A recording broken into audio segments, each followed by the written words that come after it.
कार्यक्रम देखैया जम्मो किसान भाई बहनी मन ला जय जोहार। हमन आप मन ला अपन कार्यक्रम में कृषि संबंधी नाना प्रकार के जानकारी देतन। आज हमन आप मन ला ले चलत हन ग्राम कांदुल की ओर। वहाँ एक ऐसे किसान से मिलाबो देवराज निषाद जी से, जेह गोभी के खेती करके अब्बड़ लाभ कमावत हे और अपन जिंदगी ला खुशहाली बनावत हे। तो चलो चलतन ग्राम कांदुल की ओर।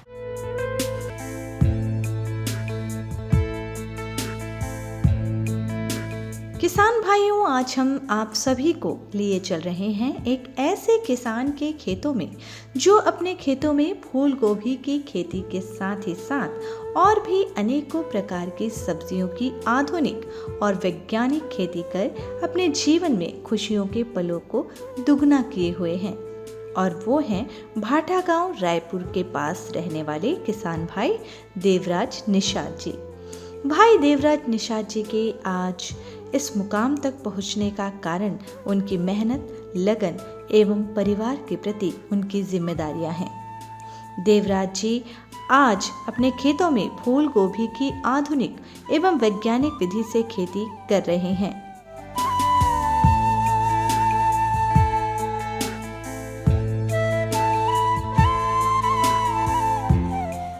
अब मैं यहाँ आगे हूँ निषाद जी के बाड़ी में। यहाँ तो चारों तरफ गोभी गोभी दिखत है। निषाद जी आधुनिक और वैज्ञानिक तरीका से गोभी के खेती करके अपन जिंदगी ला खुशहाली बनावत है। तो आओ निषाद जी से मिलतन और ओकर बारे में और जानतन।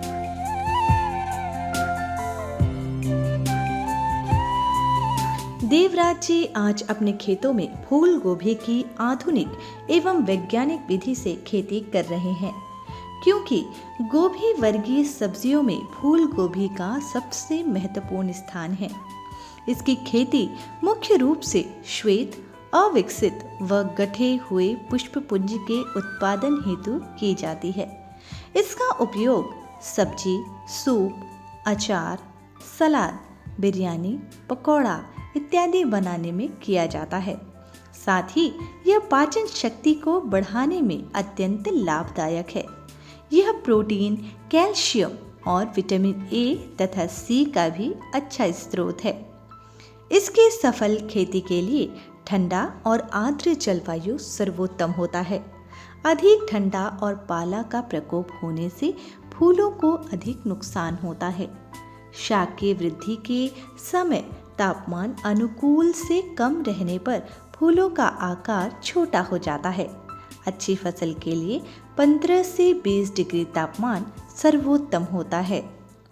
मैं इस साल गोभी का फसल लिया हूँ। मैं अपने शुरुआती जीवन के बारे में जब खेती स्टार्ट किया उस टाइम का मैं बताना चाहता हूँ। मैं सन 2012 में खेती स्टार्ट किया। उस टाइम तो मुझे इसमें कुछ नॉलेज नहीं था। जो मैंने अपने पापा और एक मेरे अंकल है उनके मार्गदर्शन में मैंने खेती स्टार्ट किया है, जो आज करीब करीब 10 से 12 साल हो गया है। इस साल मैंने अपने प्लॉट में टमाटर और गोभी का फसल लिया है और इसके बारे में मैं आपको बहुत डिटेल में बताना चाहूँगा कि जब शुरुआती जीवन में शुरुआत में जब मैं अपने खेती के उसमें आया था तो क्या क्या चैलेंजेस फेस करना पड़ा था। जब मैं शुरू में जब कॉलेज से पढ़ के जब आया मैं 2012 में इस फील्ड में, तो जब तो मुझे तो इस खेती के बारे में तो मुझे कुछ पता ही नहीं था कि क्या बीमारी आती है, क्या कौन सी बीज डालना है, कौन से सीज़न में क्या चीज़ लगता है। धीरे धीरे मैंने अपने पापा के गाइडेंस में ये चीज़ स्टार्ट किया है। अब आज की डेट में जैसे मैंने टमाटर, गोभी, करेला और लौकी वगैरह का कद्दू वर्गीय फसल इस साल बोया है। फूल गोभी की खेती यूं तो सभी प्रकार की भूमि में की जा सकती है, परंतु अच्छी जल निकास वाली दोमट या बलुई दोमट भूमि जिसमें जीवांश की प्रचुर मात्रा उपलब्ध हो काफ़ी उपयुक्त है।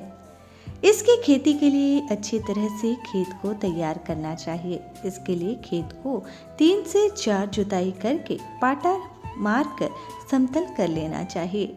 गोभी की खेती करना है तो उसके पहले आपको अच्छे से जुताई करनी पड़ेगी। मिट्टी में कम जुताई करने के बाद आपको 2-3 बार कल्टीवेटर या रोटोवेटर के थ्रू मिट्टी को बारीक करना पड़ेगा। उसके बाद आप मांदा खींचिए ड्रिप के थ्रू। मैंने जो किया है ये हमारा 7 फीट का मांदा है यहाँ जो दिख रहा है। हाँ, हमने इसको जब वो रेजर में जब इसको लाइन अपन ने जब खींचा इसमें, तो हमने इसमें गोबर खाद का उपयोग किया था शुरुआत में। उसके बाद उसको ढकने के बाद हमने ड्रिप लाइन बिछाया और उसको 1 दिन नमी किया उसको। उसके बाद में हमने इसमें ट्रांसप्लांट किया है। करीब करीब ये जो वैरायटी है करीब ये 60-70 दिन वाली वैरायटी है। तो इसमें हमने नॉर्मली ड्रिप में जो फर्टिलाइज़र चलता है वही सब देते हैं हम लोग, इसमें कोई अलग से कुछ नहीं किए हैं। प्लस जो स्प्रे में जो खाद वगैरह जाता है वो हमने इसमें निरंतर लेते हैं। प्लस इसमें रही तो इसमें ठंडे के दिनों में मान के चलिए गोभी को ज़्यादा पानी की ज़रूरत नहीं पड़ती। इसमें हम नॉर्मली 2 से 3 दिन में बाद 2 से 3 घंटे के आसपास देते हैं। और जो रेगुलर रूटीन में अपना जो फर्टिलाइज़र जो शेड्यूल चलता है, जैसे हमने आधा घंटा फर्टिलाइज़र चलाया उसके बाद 1 घंटे के आसपास पानी देते हैं। हफ्ते में हमारे यहाँ जो शेड्यूल है यहाँ के हिसाब से वो 3 दिन हम इसको पानी देते हैं, हर 1 दिन बाद रोक के देते हैं हम लोग इसको।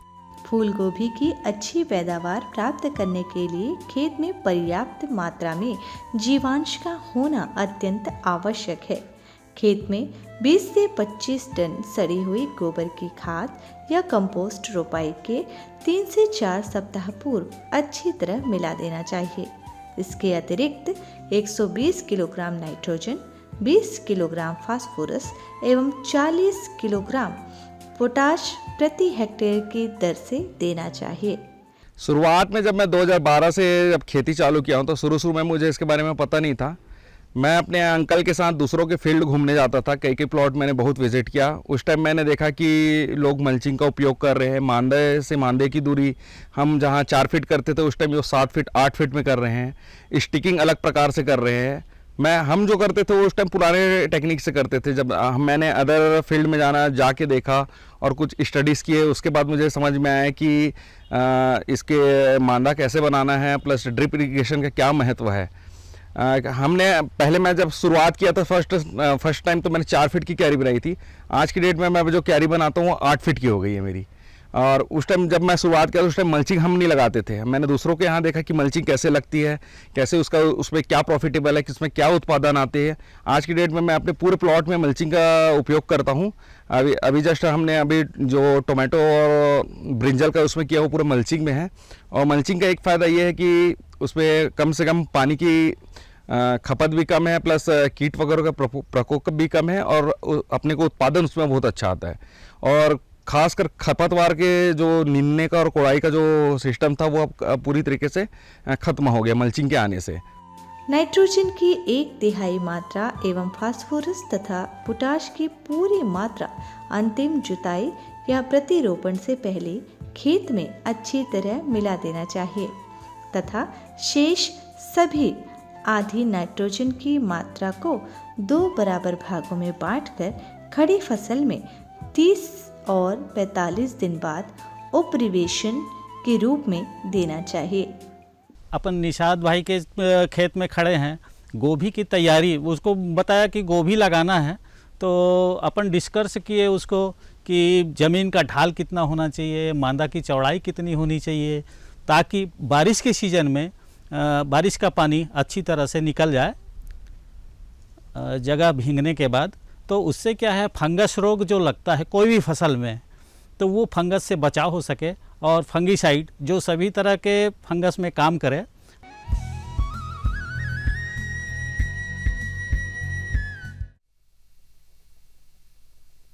सब्जी में मसाला ज्यादा है। कितनी बार कहा है कि जितनी जरूरत हो बस उतना ही डाला करो। अरे मुझसे तो ऐसा कभी कभार होता है। और तुम जो हमेशा खेत में अनाप शनाप कीटनाशक डालते हो उसका क्या? ठीक ही तो कह रही है बहू। देख, खेत में उतनी ही दवा डाल जितनी जरूरत हो। याद रखो, कीटनाशक जहरीले होते हैं। डिब्बे पे लिखी सूचना के हिसाब से ही दवा डालनी चाहिए। पहले फेरोमोन ट्रैप, फ्लाइट ट्रैप, मित्र कीट, जैविक कीटनाशक आदि का इस्तेमाल करें। जरूरत पड़ने पर ही रासायनिक कीटनाशक का इस्तेमाल करें। छिड़काव सुबह या शाम दस्ताने, मास्क और पूरी आस्तीन वाले कपड़े पहनकर करें। हवा की दिशा में छिड़काव करते हुए पीछे जाएं। दवा के डिब्बे, छिड़काव यंत्र सुरक्षित जगह पर रखें। अब कुछ समझे क्या? हाँ समझ गया मेरी रानी, अब ना करो नादानी। इसने पिला दिया ना तुझे पानी। जी जी जी। किससे बात कर रहे थे इतना हंस हंस कर? किसान कॉल सेंटर में विशेषज्ञ से खेती के बारे में सलाह ले रहा था। सुबह भी रात को भी? किसान कॉल सेंटर सुबह 6 बजे से रात को 10 बजे तक खुलता है। रविवार को भी? साल के 365 दिन खुलता है, पर तुम ये सब क्यों पूछ रही हो? मैं तो कुछ और ही समझी थी। कृषि संबंधी समस्याओं का अपनी भाषा में तुरंत समाधान पाने के लिए पूरे भारत में किसी भी फोन से राष्ट्रीय हेल्पलाइन नंबर 1800-180-1551 पर संपर्क करें। अब किसान भाइयों की खेती बाड़ी से जुड़ी हर समस्या का कृषि विशेषज्ञों द्वारा तुरंत समाधान। किसान कॉल सेंटर। आप भारत के किसी भी प्रदेश में रहते हो, कोई भी भाषा बोलते हो, आपकी समस्या चाहे फसल की बीमारी की हो, खाद की, पशुपालन की या कृषि से जुड़ी नई तकनीक की, अपनी समस्या का अपनी ही भाषा में समाधान पाने के लिए आप देश के किसी भी कोने से डायल करें 1551। विशेषज्ञ द्वारा आपको दी जाने वाली ये सलाह बिल्कुल निशुल्क है। ये सुविधा प्रातः 6 बजे से रात्रि 10 बजे तक निशुल्क उपलब्ध है। किसान कॉल सेंटर यानी 1551।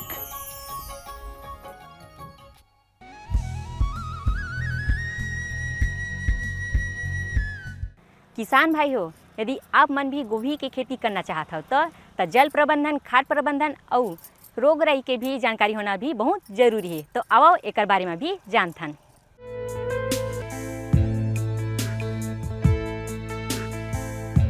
पौधों की अच्छी वृद्धि के लिए मिट्टी में पर्याप्त मात्रा में नमी का होना अत्यंत आवश्यक है। सितंबर के बाद 10 या 15 दिनों के अंतराल पर आवश्यकतानुसार सिंचाई करते रहना चाहिए। ग्रीष्म ऋतु में 5 से 7 दिनों के अंतर पर सिंचाई करते रहना चाहिए। किसान भाइयों, जैसे हम मांदा आज की डेट में जैसे 6 से 60 फीट की दूरी पर बना रहे हैं, प्लस उसका ये फ़ायदा है कि जैसे अपन कोई चीज़ स्प्रे वगैरह करने के लिए अपन जैसे आजकल ट्रैक्टर माउंटेड स्प्रेयर का उपयोग कर रहे हैं, तो उस मांदे में आराम से वो 3 फीट की जो अपने को जगह मिलता है उसमें आराम से स्प्रे करते बन जाता है। प्लस मांदा से मांदा दूरी होने की वजह से जो अपने को सनलाइट का जो प्लांट को जितनी सनलाइट चाहिए वो उतनी उसको प्रचुर मात्रा में मिलता है। प्लस एयर सर्कुलेशन भी बहुत अच्छा होता है और हमें फल टुड़ाई में भी मतलब ईजिली वो होता है। और जैसे मांदा को अपन बना रहे हैं, जब अपने ड्रिप रेजर का इस्तेमाल करते हैं, जब जो मांदा है अपन उसको जितनी हाइट देना चाहिए, अपने को जितनी हाइट देते हैं उतना मतलब बरसात के दिनों में हमको पानी आराम से निकल जाए निकासी के थ्रू, वो हमें बहुत फ़ायदेमंद देता है उसमें। फूल गोभी में फूल तैयार होने तक 2 से 3 निदाई गुड़ाई से खरपतवार का नियंत्रण हो जाता है, परंतु व्यवसाय के रूप में खेती के लिए खरपतवार नाशी दवा स्टाम 3.0 लीटर को 1000 लीटर पानी में घोलकर प्रति हेक्टेयर का छिड़काव रोपण के पहले काफी लाभदायक होता है। पौधों की जड़ों के समुचित विकास हेतु निदाई गुड़ाई अत्यंत आवश्यक है। ऐसे क्रिया से जड़ों के आसपास की मिट्टी ढीली हो जाती है और हवा का आवागमन अच्छी तरह से होता है, जिसका अनुकूल प्रभाव उपज पर पड़ता है। वर्षा ऋतु में यदि जड़ों के पास से मिट्टी हट गई हो तो चारों तरफ से पौधों में मिट्टी चढ़ा देना चाहिए। मैंने जो मैं इस प्लॉट में जो गोभी लगाया हूँ, इसकी जो क्यारी की दूरी है वो 7 फीट की है और हमने जो मांदा को चौड़ा करके करीब करीब उसको 2-2.5 फीट की उसकी चौड़ाई रखी है ऊपर में, और ज़मीन से उसको कम से कम 7 से 8 इंच की उसकी ऊंचाई है। तो अपन ने डबल ड्रिप लाइन का इसमें उपयोग किया है, प्लस एक ड्रिप का जो पॉइंट रहता है, होल रहता है, उस होल में अपन 6-6 इंच के गैप में अपन ने 4-4 लाइन से 4-4 प्लांट पौधे लगाए हैं। एक लाइन में कम से कम हमारे ड्रिप में जो होल है वो करीब 282 के आसपास का है। उसमें एक लाइन में तो दोनों साइड का पौधा मिलाएंगे तो करीब 500-600 के आसपास चले जाता है। मतलब कि हम लोग 4 लाइन के पौधे में हमें करीब ना 700 से 800 पौधा मिल रहा है इसमें। इसका एक वो है कि एक लाइन में अगर आप मान लो 500 नग भी अगर गोभी काट रहे हो तो आप उसको अगर मान लो 500 ग्राम से भी इंटू करते हो तो आप उसको निकाल सकते हो। उसमें उत्पादन कम जगह में ज़्यादा उत्पादन का ये वो है। और इसमें प्लस ये होता है कि इसमें हम लोग को स्प्रे करने में या कुछ अदर फर्टिलाइजर या अपने को निंदाई कोड़ाई करनी है उसमें हम लोग को ईजिली मूव करने में मतलब काम करने में आसानी हो जाती है। देवराज जी कॉलेज के बाद बहुत ही तकलीफों से अपने खेती के कार्य की शुरुआत की। इनका पूरा परिवार, पिता एवं भाई भी खेती की अच्छी जानकारी रखा करते थे। अचानक परिवार में एक दुखद घटना घटित हो जाने पर घर एवं परिवार की सारी जिम्मेदारियां देवराज जी के कंधों पर आ बसी, जिस वजह से उन्होंने अपने आगे की पढ़ाई को छोड़ते हुए अपने परिवार के लालन पालन हेतु कृषि व खेती किसानी के कार्य को अपनाना जरूरी समझा। आज देवराज जी खेती के माध्यम से अपनी एक अलग पहचान बनाए हैं। आज वे सिर्फ खेती के माध्यम से आधुनिक और वैज्ञानिक विधि को अपनाते हुए अपने खेतों में अच्छी फसल का उत्पादन कर अच्छी आमदनी ले रहे हैं और आज एक सफल कृषक हैं। साथ ही अपने आसपास के गांव के लोगों को भी यह रोजगार प्रदान कर उनके जीवन को भी प्रगति की राह की ओर अग्रसर किया है। देवराज जी भले ही स्वयं अपनी पूरी पढ़ाई करने में असमर्थ रहे, परंतु वह अपने बच्चों को अच्छे विद्यालय में दाखिला कराकर उन्हें अच्छी शिक्षा प्रदान कर रहे हैं और अपने जीवन में खुशियों के पलों को संजो रहे हैं। किसान भाइयों, मैं 12th के बाद जब बीएससी करने के लिए साइंस कॉलेज में पहुंचा, अच्छा उस टाइम हमारे यहाँ बड़े भैया खेती करते थे। जब मैं इस फील्ड में आया अचानक से, तो उस टाइम तो मुझे इसके बारे में पता ही नहीं था कि क्या कैसी होती है। उस टाइम मैंने 12 एकड़ से शुरुआत किया। मैंने 10 साल इस 12 एकड़ में प्रैक्टिस की है अपने पापा के और अपने अंकल के गाइडेंस में। अब मैं एक यंग उसके लिए बोलना चाहूँगा कि मैंने आज 12 एकड़ से शुरुआत किया था, आज की डेट में मैं 36 एकड़ में खेती कर रहा हूँ। ये मेरी खुद की ज़मीन है। मैं 12 से शुरुआत की हूँ, आज के 2024 में मैं अभी 36 एकड़ में खुद खेती कर रहा हूँ। तो मेरा कहना ये है कि अगर किसी के पास यहाँ ज़मीन है तो उसे खाली ना छोड़े, उसमें खेती करके ट्राई करने की कोशिश करे। मेरे हिसाब से नौकरी से तो अच्छा ही है ये कि खेती में कम से कम आमदनी अच्छी है। ऐसा नहीं है कि हर बार आप जैसे 10-12 हज़ार की नौकरी कर रहे हो तो अपने आप उसमें भी घर चल रहा है, इसमें भी घर चलेगा। बट खेती में फैलने की जगह है। मेरा कहने का मतलब इसमें आप आगे बढ़ सकते हो, इसके आगे फ्यूचर बहुत है। किसान भाई हो, अब बारी है गीत और संगीत की, तो आओ गीत और संगीत के आनंद लेथन।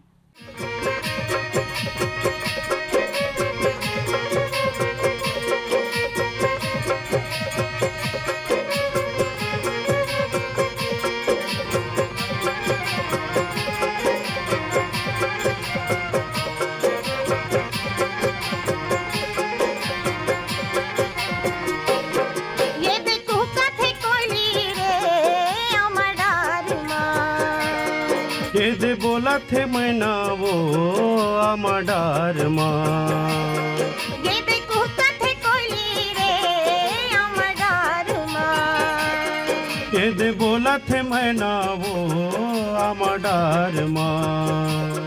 झंडी खोंधेरा ला मुजा बनी कर लेना व्यवहार, झंडी खोंधेरा ला तय उजार बनी कर लेना व्यवहार, झंडी खोंधेरा ला बने कर लेना व्यवहार, धन खोंधेरा लाते उजार बने कर लेना व्यवहार। मोरी जिंदगी आरज गहरे तोर मान माँ, मोरी जिंदगी संवर गे है वो तोर प्यार माँ।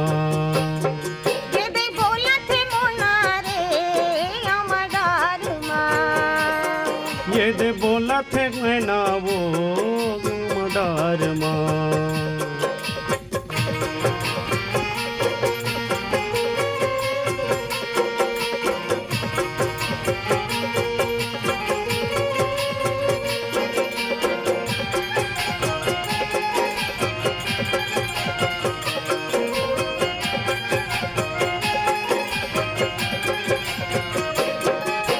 धानी के बाली मामा थे नवागे, सब आगे संगीत कैसे नहीं आए।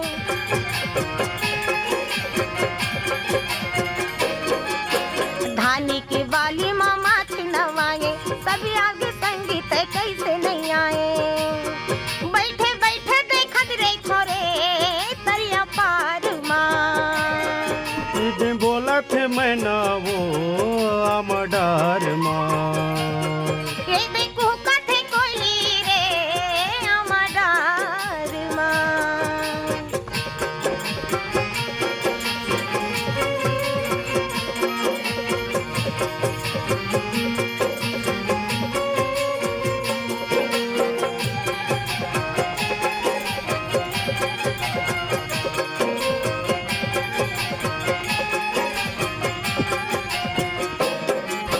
भोली सूरत या मन में बसे कौन बैरी तोर माया में फंसे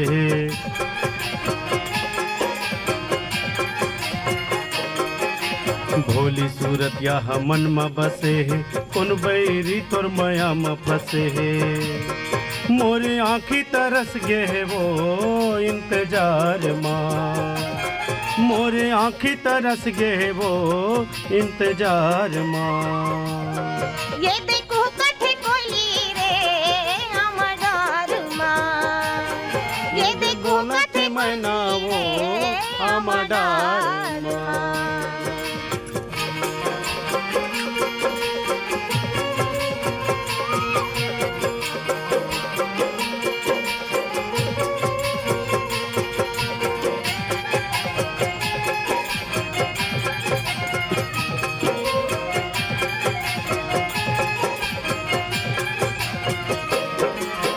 माया के अम्मा महुराए ले जाना मोह तभी हारा चाहे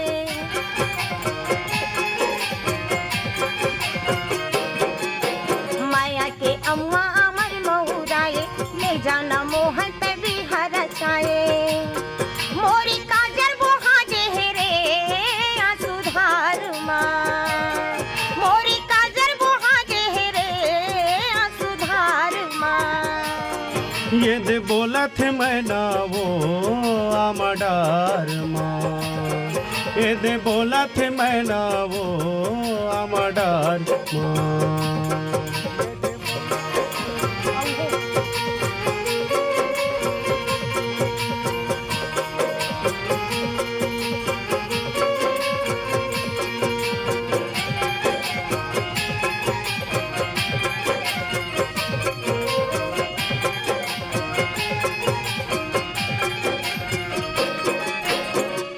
माया पे अगम जानी तोला का चाही बता दे तरानी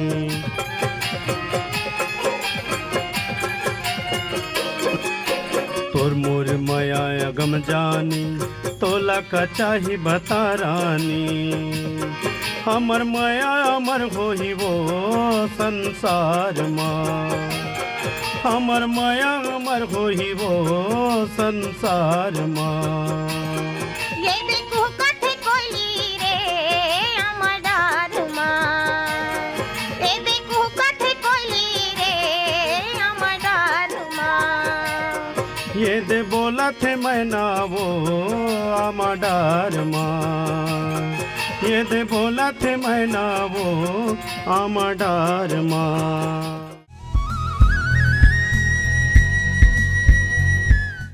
किसान भाई हो आज बार अतके अगले यात्रा में नवा नवा जानकारी लेके उपस्थित होबो तब तक आप मन हमरा दो विदा जय जोहार।